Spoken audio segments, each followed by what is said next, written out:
De 455 000 à 1,2 million, voici comment j'ai fait pour augmenter la valeur de mon 15plex en 2 ans. Tout ça a commencé quand ça faisait un an et demi à peu près que j'étais courtier immobilier. Moi, mon frère était toujours à la recherche de nouvelles acquisitions.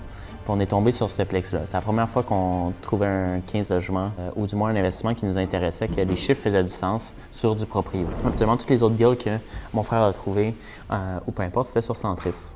Parce que les deals, c'est toi qui dois faire le deal à la fin de la journée. Ça va dépendre de ce que tu vas être capable d'apporter en termes d'optimisation sur la propriété. Fait qu'on trouve ça un peu étrange que le plex, on fait les calculs des chiffres avec les revenus, le prix, puis ainsi de suite, à savoir que bon, c'est un deal qui était super intéressant sur papier avec les chiffres. On se demandait comment ça qui n'était pas vendu encore.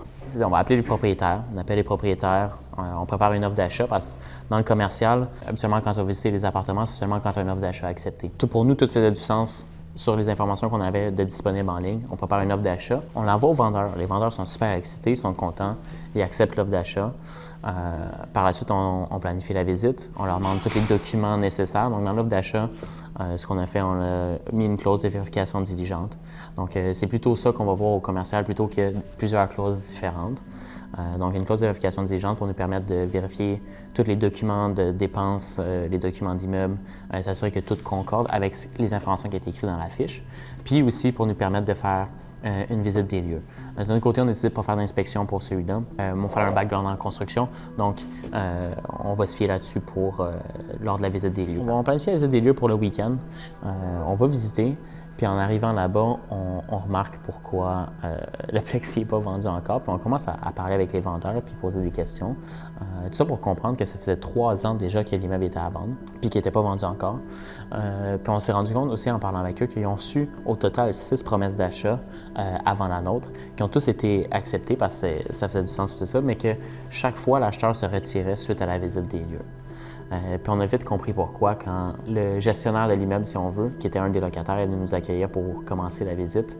Il sort de là à bonne franquette avec une cigarette dans la bouche. « Hey, salut les gars, vous êtes ici pour la visite aujourd'hui? » Puis il nous parle comme ça on est ses chums d'enfance, puis que ça fait 15 ans qu'on se connaît. Ça nous donne un peu une idée de quoi ça va l'air. L'immeuble était un peu en moins bon état que ce qu'on voyait sur les photos. Fait que là, on rentre là, on visite, puis il nous explique que lui, il paye pas de loyer en fait, mais c'est lui qui s'occupe de collecter tous les loyers, de faire les rénovations.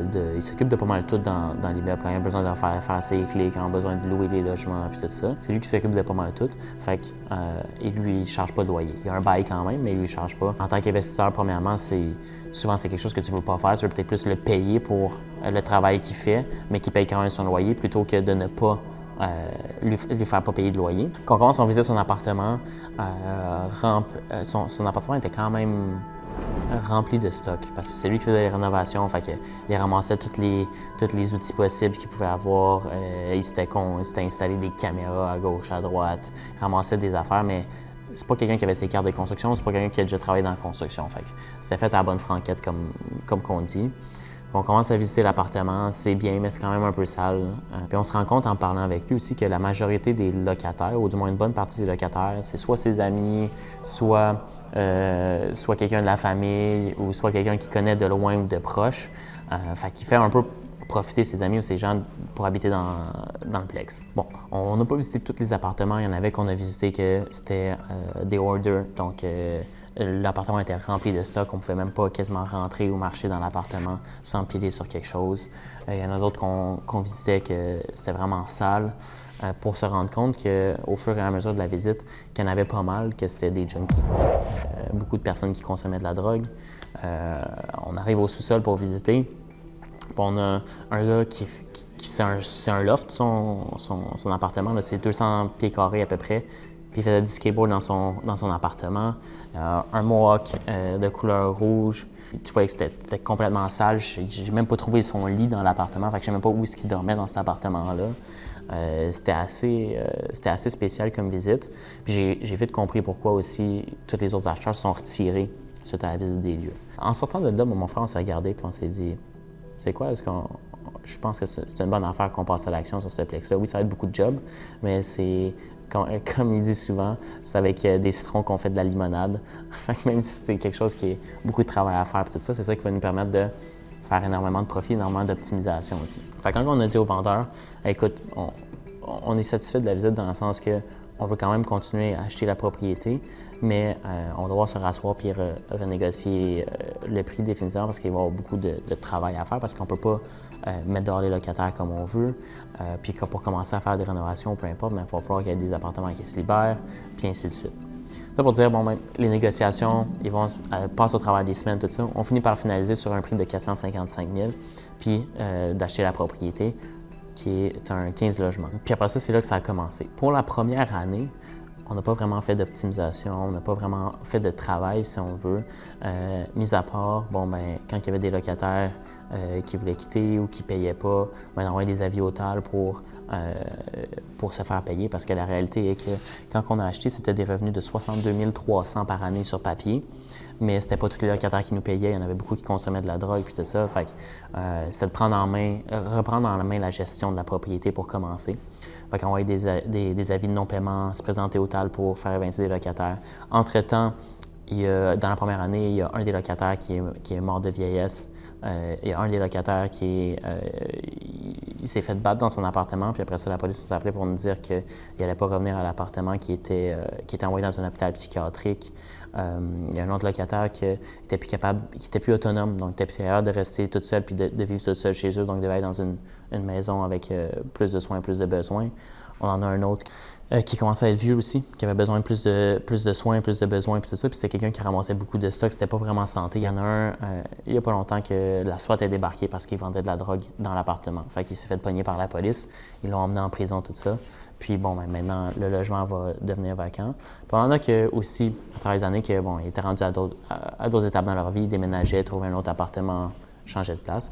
Fait que grosso modo, sur les 2 ans maintenant et demi qu'on est propriétaire, il y a environ une dizaine d'appartements que les locataires y ont quittés. Je savais qu'il y avait un locataire qui quittait.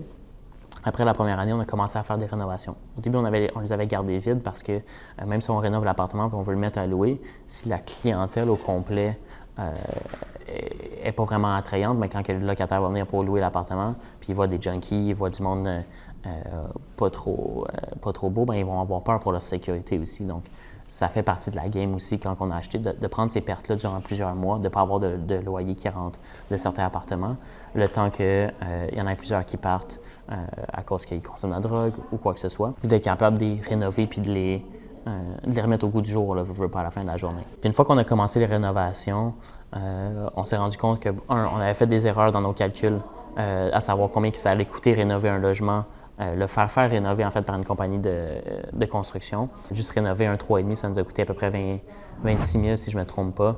Puis on parle de plancher, peinture, salle de bain, puis comptoir de cuisine. Là.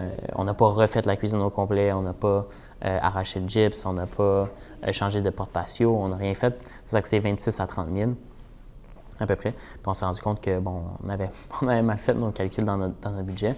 Fait qu'on a commencé à faire plus de rénovations de nous-mêmes ou essayer de magasiner un peu plus, de trouver des matériaux qui sont peut-être moins chers, qui sont quand même de qualité, qui font le job pour un appartement qui va être loué. Même chose pour les salles de bain, que ce soit de refaire le bain et non de changer le bain, par exemple. Donc, refaire les mailles du bain, donc que ça apparaisse comme un bain neuf, à la place de changer le bain au complet, ça revenait pas mal moins cher. Fait que des petits trucs comme ça qu'on a réussi à faire pour sauver de l'argent avec la rénovation de chacun des logements au fil du temps, puis nous permettre de les relouer aussi à un montant qui fait plus de sens. Tout ça en ayant eu les logements vides pendant quelques mois. Puis là, vous vous demandez sûrement comment est-ce que la propriété a pu passer de 455 000 à 1,2 million en dans 2 ans. Ce qui est le fun avec ça, c'est que c'est un 15 logements. Fait que c'est un financement commercial. Puis le financement commercial, ça ne fonctionne pas du tout de la même façon qu'un financement résidentiel. Le financement résidentiel, ça dépend de tes dettes, de tes revenus à toi, pour savoir combien que tu vas qualifier pour acheter la propriété. Tandis qu'au commercial, c'est les dépenses puis les revenus de l'immeuble qui vont qualifier pour la propriété. Donc, c'est ça qui va faire la valeur de la propriété et non nécessairement combien tu vas avoir mis en rénovation ou les comparables dans le coin. Fait qu'avec des revenus de 62 300 par année, quand on a acheté, puis avec les dépenses qu'on avait dans ce temps-là, ça faisait que l'immeuble valait, aux yeux de la banque, 409 000. Donc, on a payé 455 000. Donc, c'est comme si on a payé une prime de marché de 50 000 environ pour l'immeuble qui n'était pas très en bon état puis que la qualité des locataires n'était pas tout à fait là. Je vais vous partager mon écran. Donc, prix payé 455 000, c'est un 15 logements. Les revenus étaient de 62 300. Dans le calculateur, ici, on doit mettre pour le calcul pour les banques, ils calculent 5 de mauvaise créance d'inoccupation, les taxes municipales, taxes scolaires, assurance, déneigement, puis gestion administrative. Ça fait qu'on avait des dépenses d'exploitation de 37 932 par année, ce qui est environ 64 des revenus totaux de la propriété. Puis ça, c'est avant l'hypothèque. Donc, au commercial, les banques vont se baser sur la valeur économique. La valeur économique de l'immeuble à ce temps-là était d'environ 409 251, ce qui fait que la mise de fonds qu'on a dû mettre pour acheter la propriété était un peu moins de 100 000. Ici, on parle de 107 000, mais c'était environ 90 000 la mise de fonds qu'on a dû mettre pour acheter cet immeuble-là.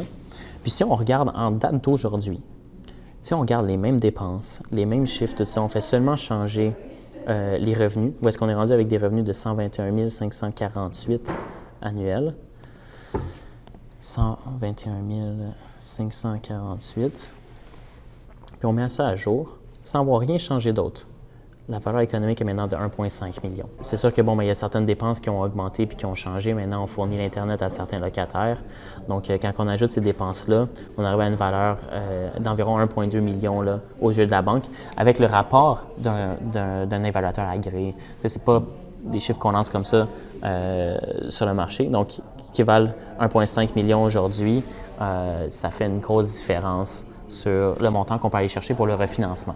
Fait que maintenant, le plan de match, c'est quoi qu'on a fait? Bon, il reste encore 1, 2, 3, 4, 5, 6 logements à optimiser. Donc, 6 logements qui n'ont pas été rénovés sur les 15 encore, qui vont faire que la valeur va continuer d'augmenter au fil du temps que les locataires vont quitter puis qu'on va rénover les appartements. Mais l'idée, c'est pas tout le temps de refinancer puis de sortir tout l'argent possible du Plex parce qu'après ça, ton cash flow va diminuer énormément. Donc, mes paiements hypothécaires vont énormément augmenter en refinançant présentement, mais ce qui va me permettre avec cet argent-là d'acheter un autre Plex. Donc, on a déjà un autre offre d'achat accepté sur un autre Plex. Donc, on va prendre l'argent de ce refinancement-là, du travail qu'on a mis des 2 ans et demi derniers à rénover les appartements, à faire la gestion, puis ainsi de suite, pour acheter un autre Plex sans sortir d'argent de plus de nos poches. Fait qu'à la fin de la journée, c'est une stratégie qu'on utilise pour agrandir le parc immobilier. Puis plus tard, plus qu'on va avancer dans l'investissement immobilier, le but va être de justement limiter les refinancements pour augmenter son cash flow. Donc, quand tu refinances, tu viens diminuer ton argent que tu vas faire net par mois parce que ton coût d'hypothèque va augmenter. Mais ça peut valoir la peine quand tu fais les calculs correctement comme qu'on a fait pour celui-là. On va continuer à avoir de l'argent positif par mois avec cet immeuble-là. Puis avec les optimisations, ça va venir nous aider encore beaucoup. Mais on a réussi à utiliser l'argent qui dormait, comme on dit, dans cette propriété-là, de l'équité pour en acheter un autre 12 logements. Puis nous permettre de répéter le même exercice pour grandir le parc immobilier. Fait qu'en rétrospective, j'ai beaucoup d'amis aussi qui me disaient « Sam, je passais tous mes week-ends là-bas à faire des rénovations et tout ça. J'ai passé beaucoup de temps et d'énergie, mais quand on voit les chiffres, 750 000 de profit, si on veut, en 2 ans et demi, je pense que ça a valu le coup. Si toi aussi tu aimerais ça, avoir plus de détails sur comment investir, comment faire une stratégie ou un plan d'investissement, écris-moi en commentaire investissement.